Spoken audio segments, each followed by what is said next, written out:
Hi, I'm Cindy Lemke, your marketing realtor. Go to Indiegogo campaign Julie Talks Money to get your comprehensive COVID kit today. Hi, Julie Phelan here again with Cindy Lemke. We're going to be talking today about the Chamber of Commerce.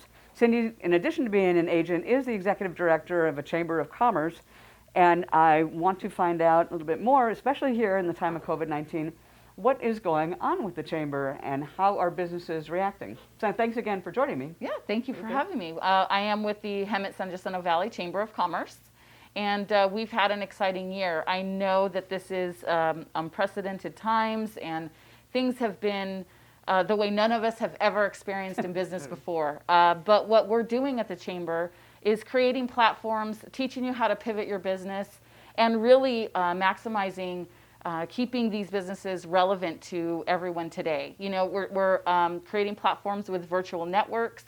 We're doing Facebook Live interviews. We have our chat magazine. So my job is to make sure that people in the community know who these businesses are. Okay, when you're saying you're doing the networking things and the Facebook Lives, what are those for? And who are they for? So we have 4 networks virtually that we meet every month. We have a Valley Nonprofit Network.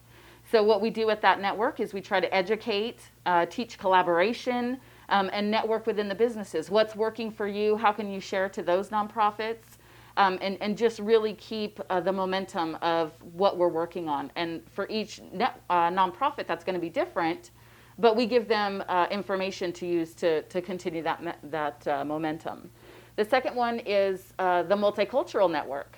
So we try to highlight minority businesses. We educate, expose other cultures to each other, find out what their obstacles are, how they got over it, and share that amongst us, because it's always relatable, right? So we always have obstacles and how we overcome them.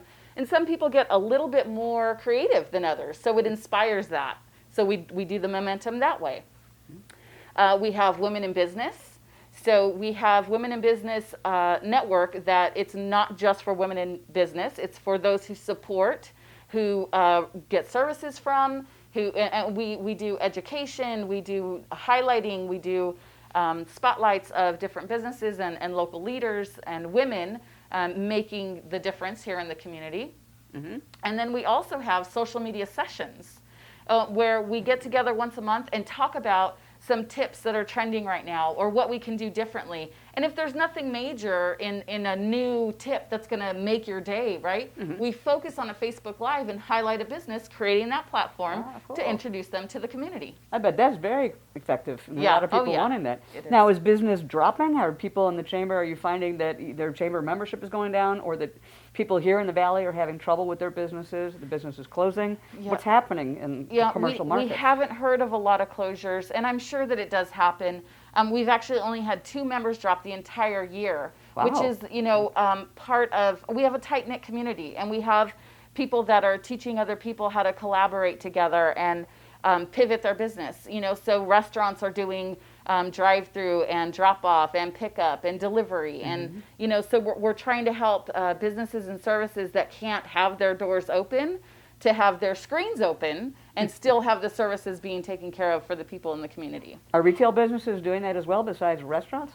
Yeah, retail. So, and retail was actually just opened fairly recently, and who knows what's going to happen if that continues, but you can always order online. And there's so many resources for you to be able to do that on social media and then some commerce sites. So at the Chamber, we try to make sure that everyone knows if you need help with something, we're going to help you find that resource. Coming up in August, we're going to do a business boot camp, and it's going to be all virtual. But we're going to talk about marketing, accounting, human resources, insurance, and you know, collaborating with other businesses. Cross-promoting, that's going to be huge. You know, cross-promoting is really big when you know a lot of people are going to go to one place. Well, when you go to that place to get what you need, maybe it's Stater Brothers, right? Well, we're going to try to work with Stater Brothers to see if we can't cross-promote and let them have a spot for people to see what local businesses have to offer and how they can go get those businesses and service. There's so many different things and ways that people have had to pivot with the businesses, and obviously it sounds like the Chamber's had to too. Absolutely. We are remote. I am back at the office, but the doors are locked and it's by appointment only. You know, we wear a mask when someone comes in, and with the appointments, It's got to be as quick as possible to limit that exposure, because we do certificates of origin, we sign up new members, we're trying to create connections for resources for them. So we do it quick and easy, and we do a lot of Zoom. A lot of stuff is virtual and on the phone. That's great. And I think you told me, if I'm correct, that you have grown the membership, and some other chambers have probably been dropping. Yeah, well, Sure. There's a lot of resources for us as chambers to support the businesses. We've actually grown 71 members this last year. That's amazing. It's great. exciting. My goal is to get to 100 every year, because there's a lot of businesses that still don't know that the Chamber of Commerce is here for them. Well, not only that, but you and I've talked about this before about Hemet being such a growing area, and the whole Hemet-San Jacinto Valley being really growing and growing. Yes. With population as well as businesses. Yeah, that follow. which means opportunity, which means we can create a series of training for individuals that need to do that, whether it's getting their diploma and getting certifications to work here in healthcare or construction or whatever it is that they want to do. We want them to do better because our community will then do better. And healthcare too, because you've got the fantastic health resources here. Yes, absolutely. Yeah, that's great. I'm so glad you've been talking about that. I'm a huge believer in that. Obviously chamber breakfasts were a big thing people would go to for the networking, but you are not losing the networking opportunities for your members, it sounds like. Yeah, we do miss everyone tremendously. It's hard not to see our friends and our local business leaders, and but the virtual events are still that. We get to see our faces, we get to have conversations, we get to open up to the community that way, and it still works. And safety has got to be the first, so that's why virtual networks are still available for our members. That's great. Yeah, it's just amazing, all these different things and changes that we've had in the world, and certainly in our local areas because of COVID-19 and because of coronavirus. This is a wonderful thing with the chamber that you're able to do that.